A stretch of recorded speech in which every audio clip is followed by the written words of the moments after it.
It's happy to be part of ThinkEdu again, and happier to share the stage again with the chairman of UGC. Let me first begin with the assurance to the predominant members in the audience, the students, that I will reserve some time because this is a session that is concerning your future. But let me also begin by acknowledging the fact that we are almost going to complete 5 years of NEP 2020. And the chairman of UGC, 3 years at the helm of affairs in UGC, a person who's responsible for many reforms. So let me first begin the question by testing the institutions that are responsible for driving NEP 2020 forward. So if my short question is, in your assessment, what would be the score of 40,000 plus institutions on 3 parameters? 1, understanding what NEP 2020 is. 2, whether they have an implementation plan ready. And 3, how many of them have started implementing it? Vaidya, it's always a pleasure talking to you. You see, in 2020, we launched the National Education Policy. And this is a transformative framework to bring a wide range of reforms in our education system, starting from school education to the higher education and skill education. And what is interesting in NEP is that it is rooted in providing equity and access, and more importantly, social justice to all the youngsters who want to have access to high quality education. And these are values which are enshrined in our constitution. There are several reforms that we are bringing out, and many of these reforms are keeping in our mind that our students come with different cognitive abilities, different aspirations, and also different financial backgrounds. So how do you ensure that all of them have greater access to high quality education? So that's the central idea of the National Education Policy. Have the institutions understood it properly? I think to a large extent, our institutions are aware. Recently, I was in a university which is located in a district with almost 60% tribal population. And I could see that the faculty in that university are working with the tribal community in that region. And using the local materials, they are developing technologies and establishing startup companies. So what needs to be done is that this has to be scaled up. Correct. More universities and more colleges They have to work with the local communities and understand what are their aspirations, what are their challenges, so that our students will also learn by interacting with them and come up with solutions which are locally relevant. But if you look at the entire student population as a pyramid, there are certain students who would like to go to the higher education, who would like to do research in emerging areas, but there are large number of students at the bottom of the pyramid who come from rural background, who come from socially and economically disadvantaged groups. For a large number of them, their main concern is because they are first generation degree holders or coming to the university, how to take care of my family, how to take care of my tomorrow. So they would like to either be self-employed or they want to grab the newer opportunities which are coming there. So what we need to do, all our educational institutions, what we need to do is strengthen the bottom of the pyramid so that while their career goals are taken care of, some of them will come to the top and involve themselves in emerging areas of scientific advancement and technological innovations and so on. So therefore, providing high quality education is not necessarily building institutions which will come in the top world ranks. There are many universities which are doing the capacity building of our people.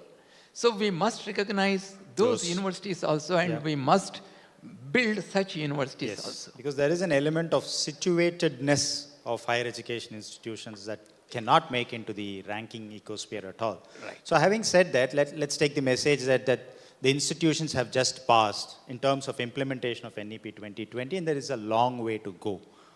Now, in India, as it was already explained, we are very diverse. A father wants a kid to be a doctor. Mother wants the kid to be an engineer. Then the kid left to himself or herself wants to be something else. So welcome to the world of NEET, JEE and CUET for one student. So the reason I'm just giving this as a backdrop is for you to understand the scale and size, which means every year close to 5 million, over 5 million assessments, and easily criticized. In fact, NDA 3.0, the first thing that was disrupting the parliament was NEET. But, for all of us to get enlightened, please tell us the scale and size and the challenges that is confronting you and how you are overcoming it. Vaidya, you have suddenly changed the gears. So you have moved to the test. So let us have a test. 2013 happens to be a very important year in higher education. There are 3 reasons for it. Now the test is for you. Yeah. Tell me one reason. 2013. For higher education. For higher education. I'll help you. 2013 happens to be very important because of 3 reasons. One of them, ThinkEdu conclave was born. Okay. In 2013, and they have put together during these 13 years so many experts together to think about how to take our education forward. And there are 2 more important things that happened with respect to the tests. The AIEEE, which was used for admissions in NITs and engineering colleges, that was changed to JEE Mains. Yeah. And the JEE, which was used and conducted by IITs for their admissions, is changed to JEE Advanced. And then in 2013, there was one more thing also. NEET exam was established. Yes. So now, NEET, of course, after certain legal battles since 2016, NEET has become the national level exam for medical examinations. And then in 2022, we have introduced the Common University Entrance Test. Yes. But these entrance tests are for students who are just coming out of the school education. Correct. To join for the first degree in their higher education. Yes. Now, you also have entrance exams at the higher level. Correct. For example, CUET, PG was introduced. Yeah. So there are other derivative entrance. And then we have introduced GATE in 1983. Yeah. And similarly, at higher level, at PhD level, you have entrance exams like UGC NET. So there are multitude of entrance examinations. And now, earlier, most of these exams were conducted by either CBSE or other institutions like IITs. In 2017, the Union Cabinet passed a decision to establish the National Testing Agency. And since 2018, NTA has been conducting majority of these examinations. Yeah. Now, when NTA started, the number of students who were writing these exams was around 60 lakhs. Yeah.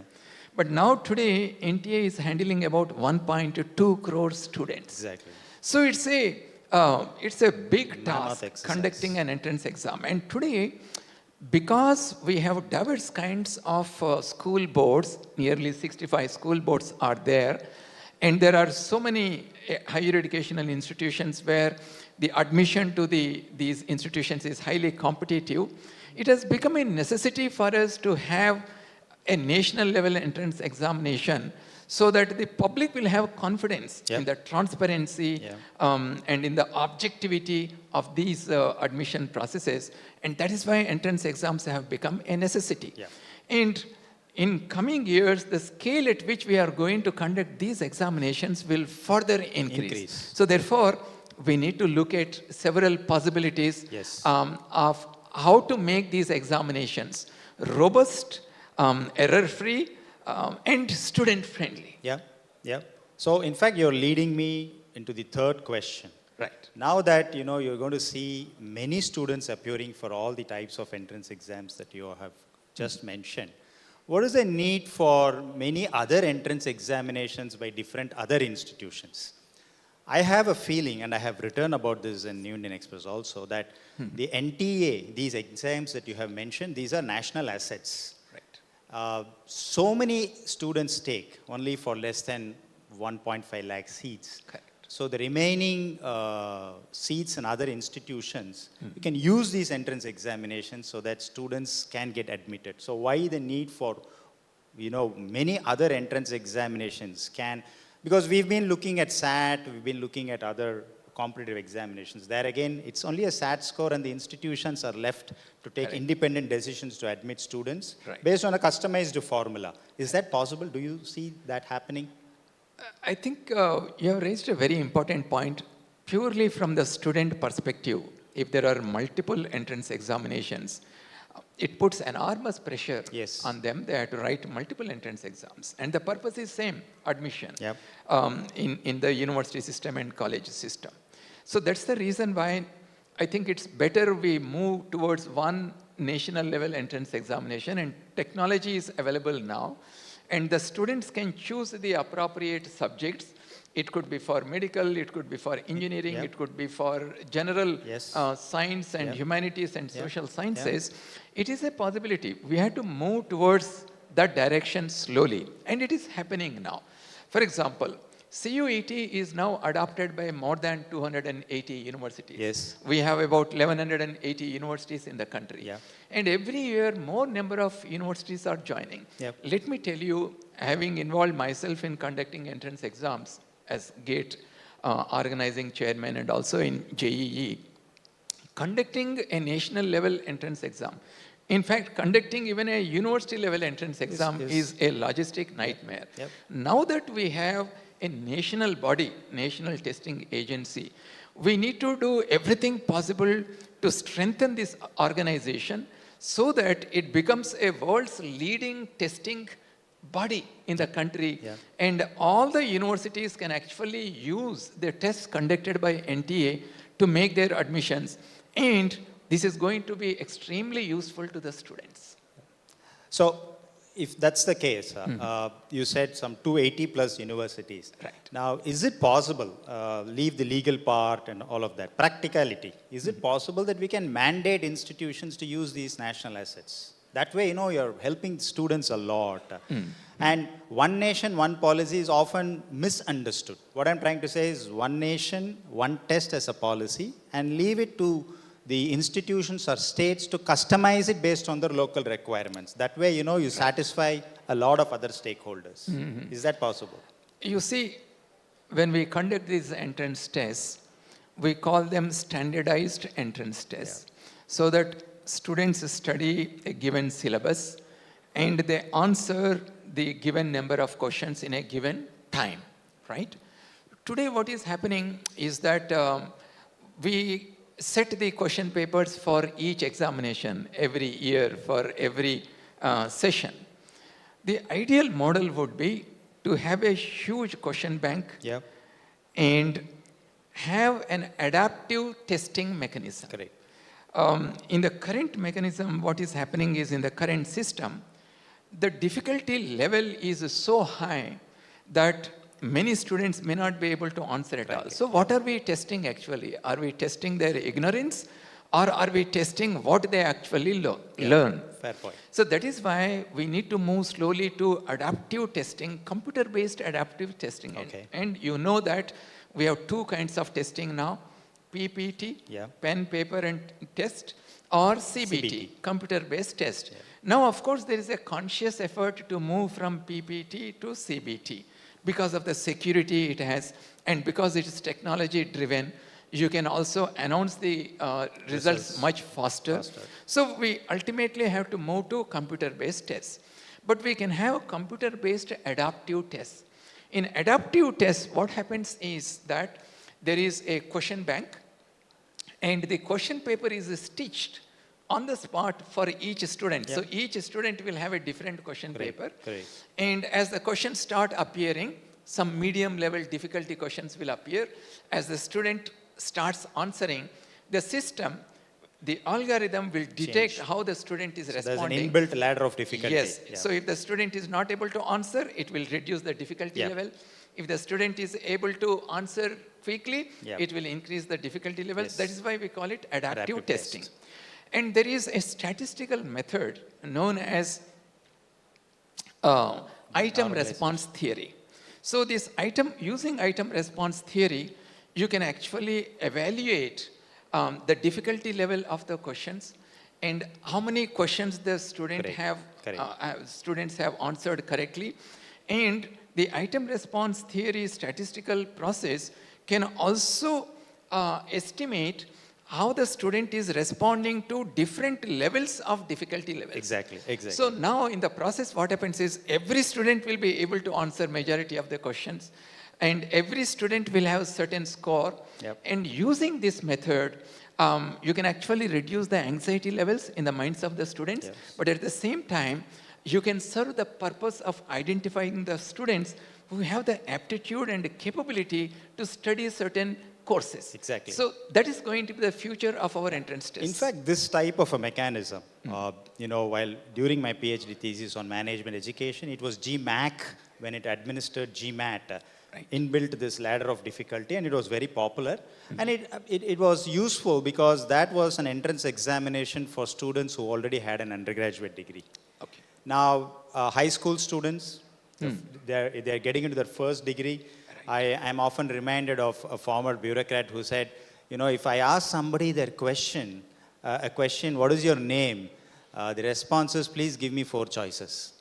So these multiple choice based questions somehow ingrains at the schooling level just a trick to beat the system and somehow identify the right choice. So my question is, schooling and coaching today needs a good mix, good balance. Otherwise, schooling predominantly has lost its core, while coaching is year after year, gaining undue importance, while the supply of seats is limited.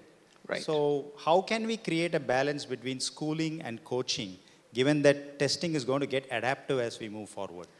See, one of the reasons why students are forced to go to the coaching is because the difficulty level at which we pitch the entrance examinations. If they are too difficult, then obviously there is no match between what they are learning in the school level and what is being asked in the entrance test. Yeah. So that system has to change first. Yeah. And 2, whenever we talk about, for example, in CUET, just 2 weeks ago, I had a meeting with school kids who have just taken CUET and then joined in their first year. Yeah. And they said that if they focus on the 12th standard syllabus and study it carefully, they don't need any coaching at all. And we also made a conscious decision while designing the CUET that the difficulty level should match with what Board they levels. study in the High school. board examinations. But Vaidya, there is also another thing. Whenever we think about the entrance exam, we think about the entrance being conducted on that particular day, what are the glitches, what problems, and when the results are announced. But when you look at the entrance exam, there are 3-4 actors there. One is the test conducting agency. 2, you have the technology which is used. And 3, students themselves. And 4, the parents and society. All these people together will actually create either confidence or lack of confidence in our entrance examination system.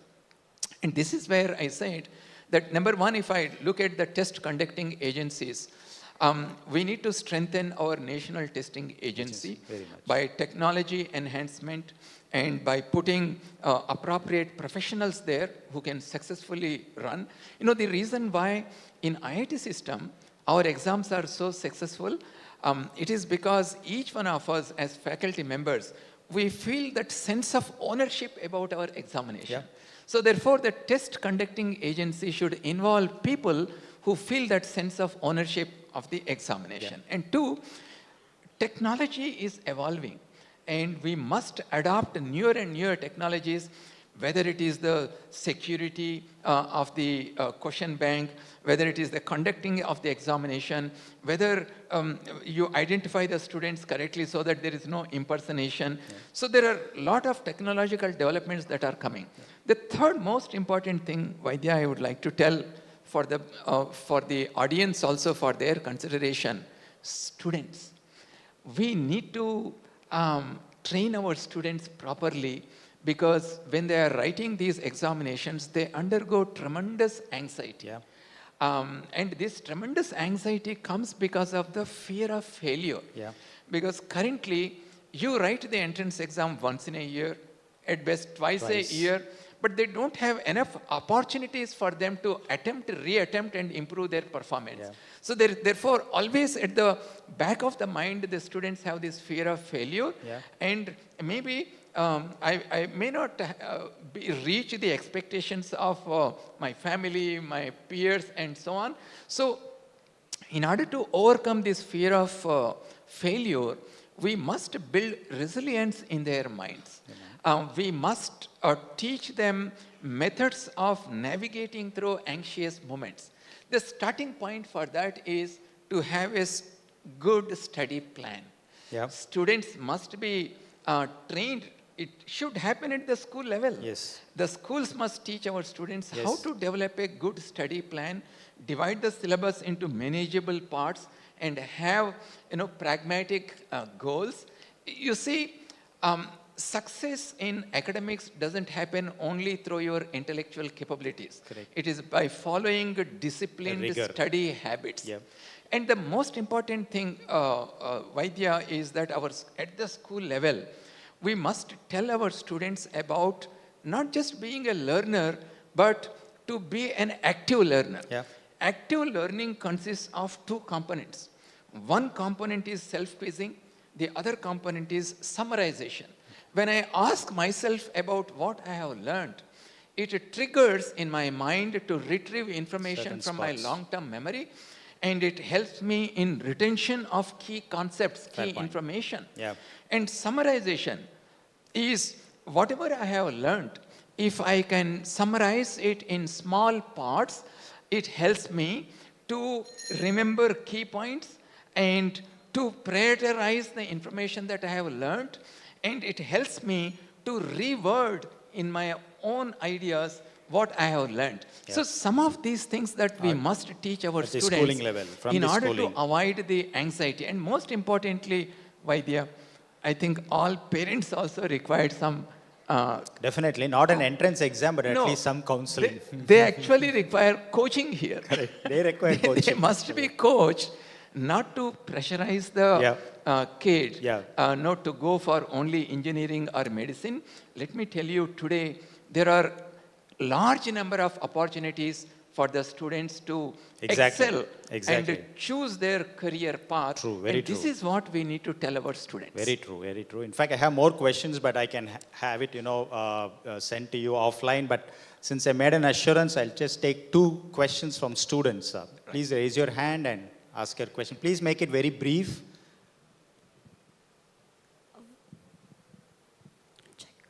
A very warm afternoon, sir.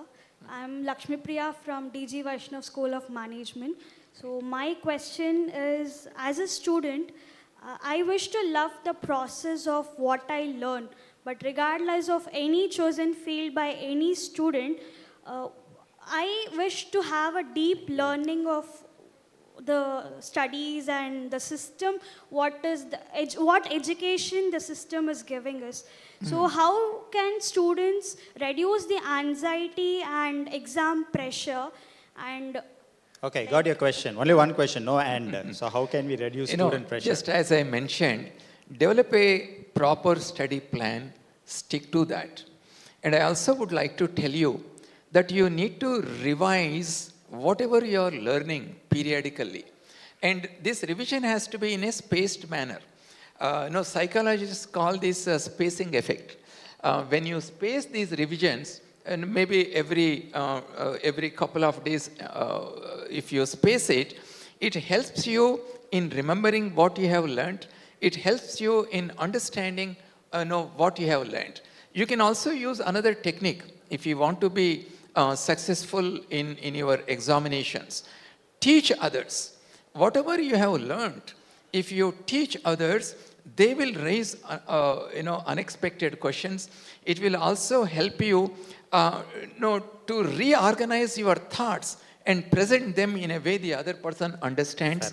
And most importantly, my dear student, you also have to adopt a healthy lifestyle. Do some exercise, take nutritious food, and sleep enough. We often think that doing good successfully in examinations is only by studying. No, that is not true. You need to take your life in more comprehensive way and give importance to every aspect of your life. Only then you will become successful. Thank you. One last question? Yeah, please. Make it short. Morning, sir. I think our education system is filled with a lot of paradoxes. No statements, just question. Yeah, okay. On one hand, we have a first-generation learner being screened in the examination venues. On another hand, we have coaching mafias influencing exam results. Can't we decentralize education system, and can't we change education from concurrent list to state list for better control and regulations? Right. In fact, our education is highly decentralized. If you look at our university system, and as a regulator, we are trying to be a facilitator and provide only broader framework so that every university can experiment and innovate within those broader guidelines. So I believe that our current system is, I'm sure you agree, that is highly decentralized, and there is a lot of autonomy to our educational institutions. Yeah, so we don't have time for more questions. Thank you very much. It was a pleasure talking to you again. Thank you very much.